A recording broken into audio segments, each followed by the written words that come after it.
then update na sinalubong sila ng mga fans nila dyan sa Jensen. Papunta na ang cut din sa KCC Mall of Marble dyan sa Coronadal, South Cotabato. Ang puntahan ng cut din. Ayan yung paalis na sila. Ayan sila Alden at Catherine. Ito na yung KCC Mall of Marble sa Coronadal, South Cotabato. Ayan na yung mga fans ng cut din. Manonood ng mall tour nila Alden Richard at Catherine Bernardo. Nagpailaw pa nga sila ng mga cellphone nila. At nag-iyawan sila na pinakita yung trailer ng Lola Bagyan sa screen.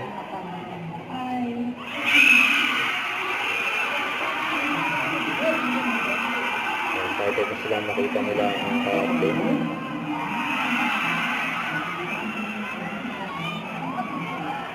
Pailaw sila ng cellphone.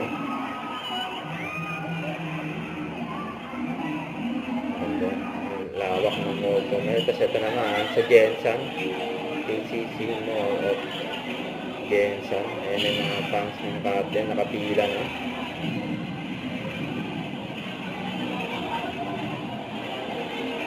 Ang daming tao. Huwag kalimutan mag-subscribe, click ang notification bell for more update po ang your reaction vlog. Bye guys, thank you for watching.